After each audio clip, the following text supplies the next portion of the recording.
Who do we have? 1 second. We have Ohm Mobility. Yes. Hey Shradha, Nikhil. Yes, Nikhil. How are you? Hey, doing very well, thanks. How are you? Tell us, EV is the buzzword or reality and something that we all just can't ignore. And you created a marketplace which is connecting people who can finance, support EV leasing, right? So tell us about the platform, Ohm Mobility. Sure, thanks. Since you talked about buzzwords, we have both fintech and EV in them. So and marketplace, which is not going anywhere, right? So yeah. Absolutely. So Ohm Mobility is an EV financing platform that enables EV companies to access capital easily through our marketplace. So we're talking of EV OEMs, EV battery companies, EV fleet operators. They're all amazing at building technology and building EV companies. They struggle when it comes to capital because it's a new asset class, and banks and NBFCs and institutions are still wrapping their head around who do we finance, how do we go about it. So what we do is they come to our platform. So if you're an EV fleet operator, you come to our platform, tell us your requirement, upload all your information, we create a profile for you, and then we take that to all our debt partners at the back end, where we are like almost like digital investment bankers for you to find the right kind of capital. You don't know whether 24% is high or 20% is low or is 12% too high. What's possible, right? Like what are the kind of terms that is standard?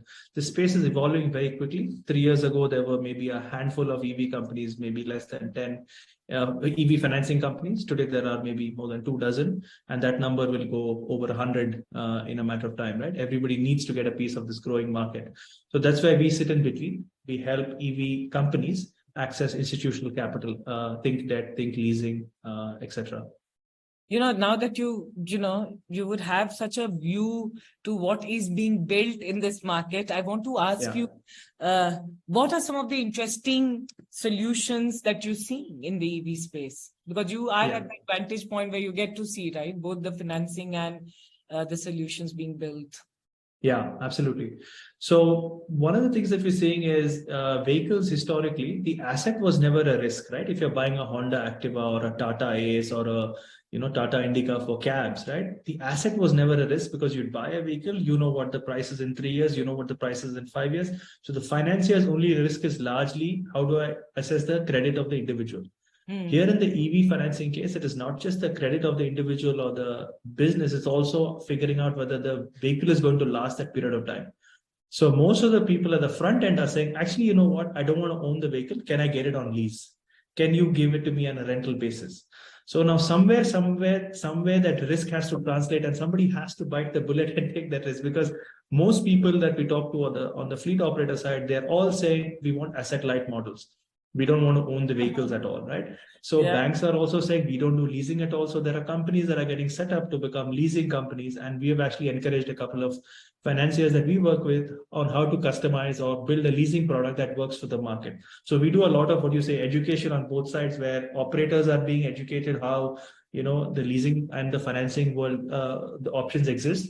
And we end up spending a lot of times with banks and NBFCs and leasing companies, kind of telling them if a product like this exists, I think there's a big offtake. So that's where we sit. So I think it's a really exciting space that we are in, kind of seeing and. I have one question. Sorry, but in the EV leasing space, like the insurance, the liability, who has that?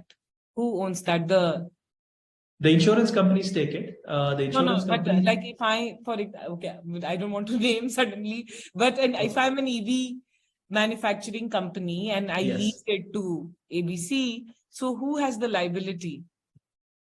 So it is that leasing company. So this is where companies are now. So this is the tricky part, right? If I'm a bank, the moment I finance you the vehicle, ye problem will be tumhara hai. You have to pay me the money, whatever happens. The moment it goes on lease, now somewhere the asset value is on my books and the asset has to work. And if I've given you a 3-year lease, somewhere that vehicle has to operate for 3 years, right? So there are all kinds of models and they are evolving very quickly, to be honest. I would say leasing was not even a thing maybe 3 years ago and just a handful of maybe a couple of companies trying to do it. But now most NBFCs are saying, if we need to capture that market, we have to do leasing. Let's set up a separate company to where we can hold the assets. Let's structure the product that makes sense. The big question here is what is the residual value? 3 saal baad gaadi ka kya hoga, right? And if you give it to a delivery driver, they end up doing, about 2,000 kilometers a month. So the wear and tear of the vehicle is pretty high. So to be seen, I think to be seen kind of how this thing will pan out. But what is very sure is that the market need for this is very strong. The push is very strong. The numbers are staggering, like 3x in 3 years in a row, it has grown almost 3x, right? 140,000 vehicles to 330,000 vehicles to last year was 1 million vehicles or 10 lakh vehicles. That's phenomenal for any industry to grow 3x. And of course, the FAME subsidy and all these other things have helped. So people I are also seeing the want value. to call out that we have to, at this moment, when you're saying these numbers, we can't just not ignore that the policies have also been very favorable in the last few years in our country to grow the EV market. Absolutely. I mean, so I was in Africa for 5 years before this, and when I speak to some friends who are trying to build EV companies there, I tell them, "Hey, how's it going?" They're like, "Man, we really wish we had FAME subsidy, right? Like 40% of the vehicle was discounted, and that's huge for a vehicle that you can sell for 1.5 lakh rupees to come down to close to a lakh of rupees. That's a big deal for the customer in terms of benefits. So yeah, I think the government has done extremely well on having progressive policies that have set the foundation and kind of enabled a lot of this growth. And very I don't know, for good or bad, they are removing them slowly to say that you all need to grow up now and mature out, right? That's happening. So June 1st, all two-wheelers are going to get more expensive because of the policy change. But anyway, I think this is how much more expensive? Yeah, so it depends. I would say a two-wheeler will become expensive anything between 10 to 40,000 rupees, depending on what vehicle you buy. So not small. I mean, the short way to think about it is earlier the subsidy was a cap of 40%. So if your vehicle is 1 lakh rupees, you can't get more than 40,000. That cap is now 15%. So you can only get that much on the vehicle. But I think it's done well. Many people have experienced an EV and you can't miss it anymore, right? Like if you drive around, you can't miss seeing an EV. So everybody's like, okay, this is actually happening. Numbers are looking quite positive. Finance is the problem, and that's where we kind of step in to play a role facilitating A and B. I think the subsidy should be, like, of course, subsidy as a word is only so tough, but so it's so full of everything, but it should be a little longer, I somehow feel. Well, that's a huge debate in the EV space, so I better be careful what I say here in terms of. I'm speaking as a common man, right? Like as human beings, like जो हम लोग चल सकते हैं, खरीद सकते हैं, थोड़ा सस्ता हो तो हर चीज को थोड़ा सस्ता होना चाहिए. But anyways, coming to this question to you, Nikhil. Yeah. You've raised money from, you've got the check from Ohm and Antler. Congratulations. Tell me what got them to sign the check. What was the story that you told them? Well, it's not been an easy ride to get to this point. Let me say, it's been we've been alive for 3 years now, and we've done multiple experiments because. When I moved to Bangalore in 2020, we started off, saying that we want to do something in EVs. Market was very small. We're trying to figure out. So it's been a long and curvy road and pitching to multiple funds over the years to figure out what the right model is. I just think at this point, I had so much clarity earlier this year, whereas like, hey, I don't care what, investors have to say. This is really the business I want to build because every bone in me tells me that this is extremely valuable and extremely scalable, right?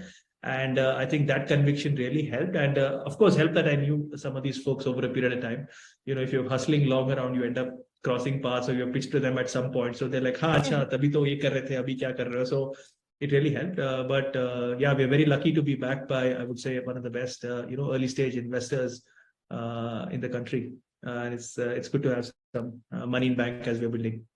One question which naturally just a marketplace model mein hua ki log apna like what you create your own brands, right? Like of the large marketplaces have done this. I one natural question that comes to my mind is that now you're doing this financing and in the EV space, connecting as in the financiers to EV companies and leasing platforms. Do you at some point think that you will do an NBFC yourself? That's a question that keeps coming up. I think we've had to think long and hard about this. First thing they say in the startup world is never say never because you never know what will happen tomorrow. But I think the sense is that, Shradha, the DNA of an NBFC is a little different from a DNA of a tech platform, right? And it's going to be hard to ace both together. Right? I'm going to note that because there are a lot of tech companies who are also NBFC platforms. But anyways, yes. Absolutely. And I would say they've all had mixed success, right? Some of them have done all right. Some of them have actually struggled, right? And a lot of equity money gets into, writing off some of the sins of the lending business, right?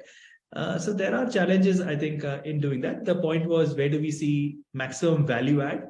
And we think working with NBFCs is the better way for us to go, where we are essentially a platform and the other ones doing that. And also, I have to say that regulations have caught up quite a bit. FLDG models are not straightforward anymore. The RBI is coming down and getting, much more savvy around how lending models need to evolve. So in light of all of that, we had to choose. And I think we are pretty certain that we are better off being a platform for now. Let's see what unfolds as we go along. Yeah, no, very exciting and very differentiated stuff. And actually, I would say, at least to me, it looks like a first mover advantage because you're there and you're building your presence and you're getting both the sides together. Yeah. But मतलब इसमें कल दूसरे लोग भी तो कर सकते हैं ये चीज. बहुत लोग I was expecting you coming to that. So yeah, so I think historically, marketplaces have done well. I think the question of how do you build moat is kind of ongoing, right? But I'll tell you where we are at the moment. So this is something that I've done previously in my company in Africa that I was working at, where they were using a lot of vehicle data to help make credit decisions, right? Or they were using asset data to make credit decisions. So what's fundamentally changing about an EV, not just it's a new asset class, but they're all coming connected. So it's almost like going from a feature phone to a smartphone world, right? This is almost a mini computer. I mean, not a computer, but at least a ton of data coming out of it. I know where the vehicle is running, how much is running, where the battery is charging, how many times have you charged it, is the battery degrading? There's so much of information coming around that vehicle. And we think using that information to better, financial products or credit and risk assessment is a huge opportunity. And that's something that we're building at Ohm at the back of this marketplace layer as well. It's fundamentally a shift that I think the number of possibilities of what you can build on top of vehicle data, I think we have not even started to imagine that, right? It's like in, 2006, 7, if I told you, oh, there's going to be the smartphone and you can build an app on top of it, can do all of this, it would seem pretty far-fetched, right? But I think it's proven out over a period of time, the possibilities that the phone is no more the hero and everything. It's the base, but what you build on top of that is also a lot of value. That's how we kind of see EVs panning out, and I think multiple industries will get much more efficient using this vehicle data. Financial services and insurance बहुत कम हुआ है फिलहाल, but we think that's where we have a role to play. Hopefully that will be the way we add tremendous value. Yeah, just what you're saying, Nikhil, is that insights, jo, matlab you would sit because of so much of transaction conversation that you're seeing, that there'll also be insights that you will develop, right? And yeah, so just take a single example. You have two auto drivers, right? You give A a loan and B a loan. Auto driver A is running, let's say 3,000 kilometers a month. Auto driver B is running 1,000 kilometers a month.